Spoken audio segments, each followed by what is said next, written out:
Lucas Patson Mwakyusa, ndiye mwenyekiti wa umoja wa madereva bajaji na wamiliki jiji la Mbeya. Tuchukue nafasi sana sisi kama dereva, lakini pia sisi kama maafisa usafirishaji, ambao kimsingi wajibu wetu sisi ni kutoa huduma ya usafirishaji kwa wananchi ambao kimsingi tuko nao katika jamii iliyoweza kutuzunguka. Tunayo kila sababu kubwa sana ya kuweza kuzungumza na kila mmoja kuhakikisha kwamba anafanya kazi kikamilifu katika maeneo yake, ikiwemo kuzingatia sheria za usalama barabarani ambazo kimsingi zimeweka, ambazo kimsingi ndizo zinaweza kusababisha kwamba dereva wetu kwa salama, kuanzia dereva, chombo mpaka abiria.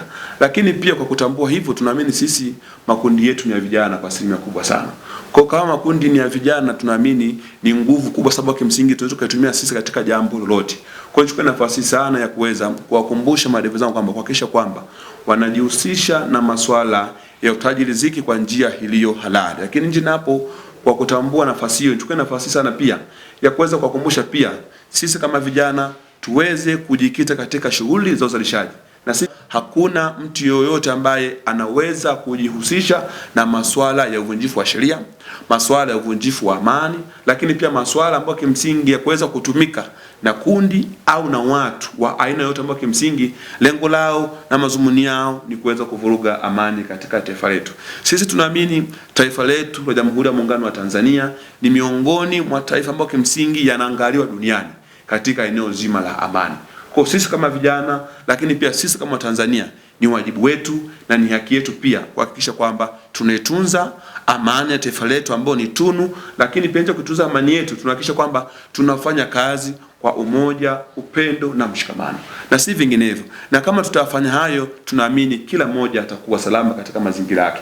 Leo tumeshuhudia katika siku chache za hapo karibuni katika taifa letu la Muungano wa Tanzania, ambapo kimsingi liliingia katika machafuko au katika fujo za ndani ambazo zimepelekea sana baadhi ya Tanzania wenzetu, baadhi ya ndugu zetu na jamaa zetu marafiki kuweza kupata changamoto za aina mbalimbali.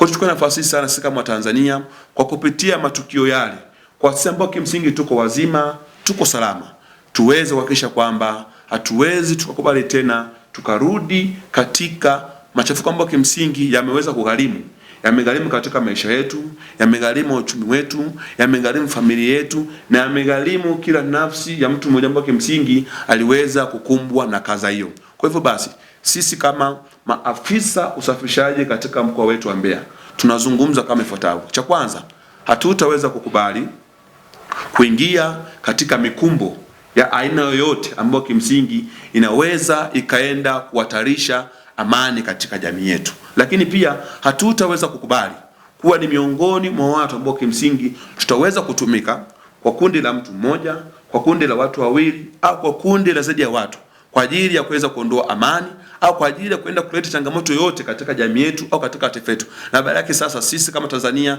tutazidi kubaki katika misingi ya kudumisha amani, umoja, upendo na mshikamano. Majina naitwa Musa Mwaliosi, dereva bajaji jiji la Mbeya. Tunapofanya hivi vitu tunaweza tukawaponza hata watu wengine ambao hawahusiki. Kwa hiyo niombe sana kama vijana, kwa haya yaliyotokea, tujifunze iwe kama fundisho, kwa sababu tumepoteza wazee, tumepoteza vijana, tumepoteza akina mama, tumepoteza watoto. Katika muendelezo, hasa vijana wenzangu, nchi nzima ni wasihi, hebu tuendelee kuimba wimbo wetu wa amani. Tulikotoka hatukupungukiwa kitu, na tukiendeleza hatutapungukiwa kitu. Tuendelee kuimba amani katika nchi yetu, tusiige, kwa sababu sisi hatuna kwa kwenda. Walio wengi wanakimbilia kwetu, na waone sasa ni wakati wa kutumia procedure za kiuelewa katika kufuatilia mambo haya na sio kutumia nguvu. Na pia tujue maandamano ni nini. Maandamano ni namna ya kuweza kufikisha ujumbe, sio mpige mtu, sio uchome duka la mtu, sio uchome sheri ya mtu. Na vyombo vyetu pia vile vitoe elimu, watu wajue maandamano. Walio wengi wa Tanzania wanaandamana kwa sababu hawana elimu. Kuandamana inatakiwa, lakini mwisho wa siku hawana elimu ya kuandamana. Kwa ile elimu ya kuandamana lazima unapoandamana uwe na elimu ya kuandamana. Kwa sababu mwisho wa siku tunachokiona, tusitumie kwa watu wachache ambao wameshalishwa sumu. Wana sumu, wanatoka hadharani na kuja kuhamasisha. Kwa kila mmoja afahamu amani ni nini, nchi ni nini na maisha. Kwa sababu hakuna kitachoendelea nje ya amani. Umejenga nyumba au utaishi kwa amani? Una gari ya kutembelea, mafuta utapata wapi?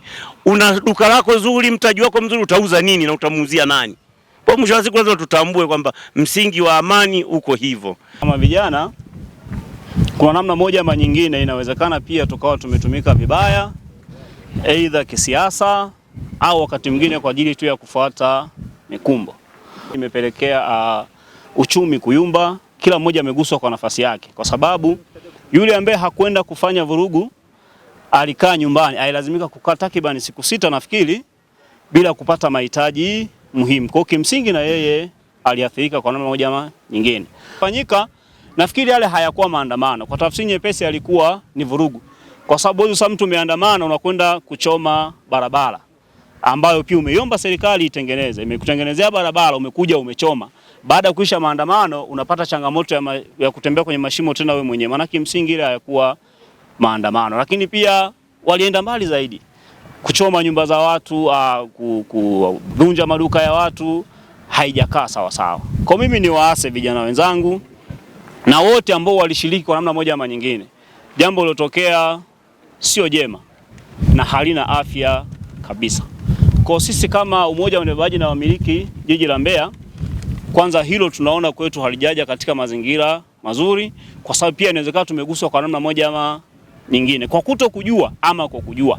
Lakini kwa sasa hivi tunaamini hatuwezi kujihusisha na hayo makundi, lakini pili hatuwezi kutumika vibaya kwa namna yoyote ile, iwe kisiasa ama sio kisiasa. Kwa hivyo rai yangu kwa madereva, tuachane na makundi yasiyokuwa na sababu za msingi. Sisi ni vijana, tuna kesho yetu kubwa zaidi ya leo.